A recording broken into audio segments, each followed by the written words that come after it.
So welcome to my YouTube channel. It's my first ever video, so forgive me if it's not excellent or anything like that. Today I'm going to be talking about trans violence, or violence against trans people in the world today. So if you don't know what trans is, it stands for transgender. A transgender person is essentially not cisgender, which means that the gender that they were assigned at birth does not coincide with the gender that they actually are.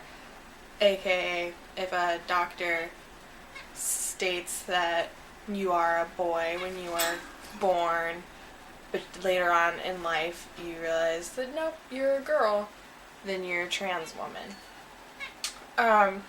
So, in light of recent events and also just my personal passion about this issue, I'll be talking about, of course, just the things that count as violence against trans people.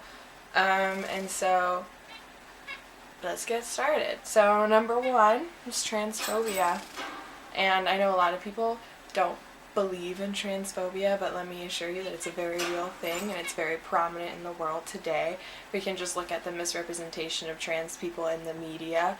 I guess one of the most well-known current events would be the suicide of Leelah Alcorn, and misrepresentation of her in the media by her own parents, who frequently misgender her and use her birth name while discussing the tragedy that was her suicide. So that counts as transphobia and misrepresentation in the media, and also trans violence, because they're the people that led Leelah to killing herself.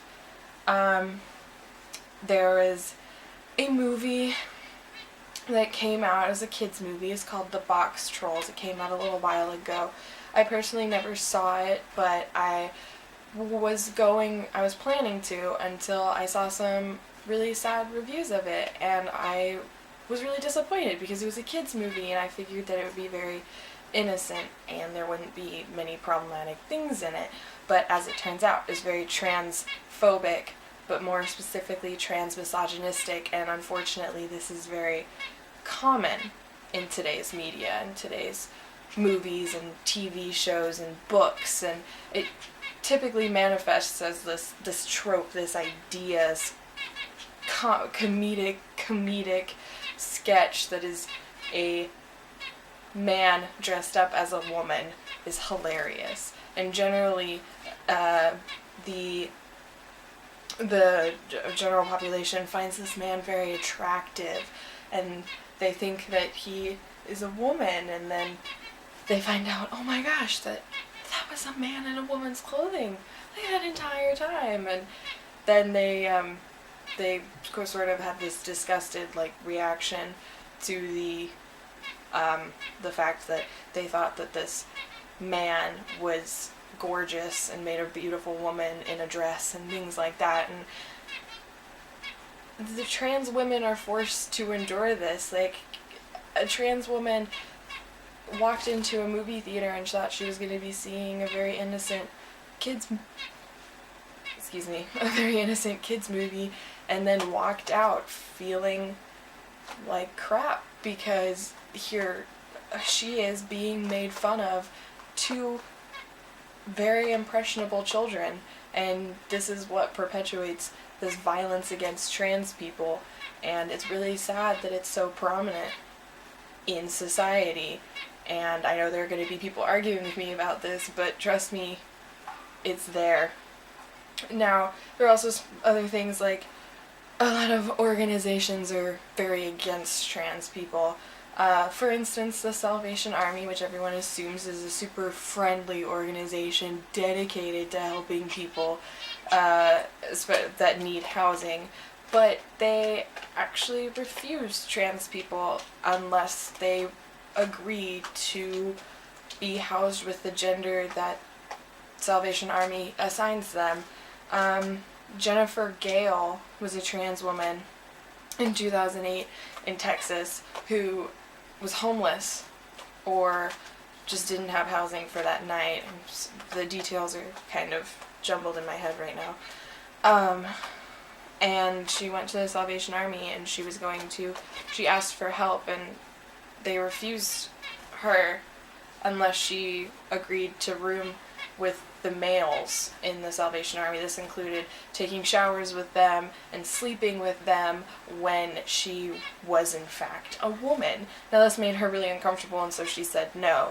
And unfortunately she died on the streets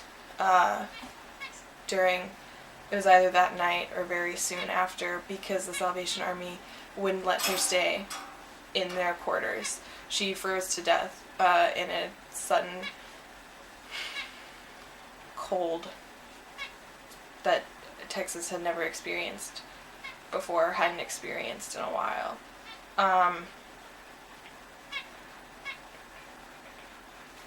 Even more shocking than just the death of trans people due to lack of care by organizations that pride themselves on caring for others is that trans people are in fact often harassed in places like doctor's office, with 28% of trans people surveyed in the National Transgender Discrimination Survey citing that they were verbally attacked and 2% citing that they were physically attacked, while 19% of trans people in America were refused medical care by a doctor for being trans.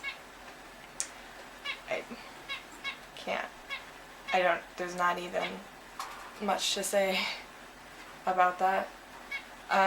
News articles meant to be representative of trans people oftentimes end up misgendering them and even using slurs to talk about them, like the brutal murder of the trans woman in Australia by her husband, who then followed by committing suicide. And then when the story was reported on, the newspapers decided that they were going to call her the T-slur, which, if you don't know what it is, you can look it up, because I refuse to say it.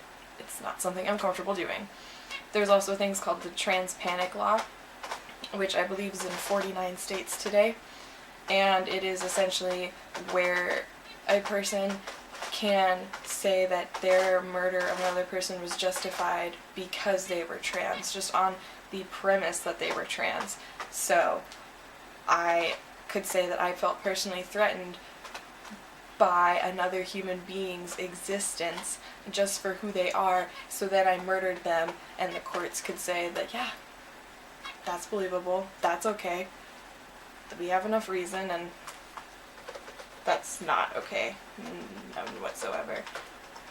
In 2011, just 2011 by itself, it's 2015 now, so I know the data's not super recent, but I mean just 2011, the LGBTQIA plus murder rate increased by 11%.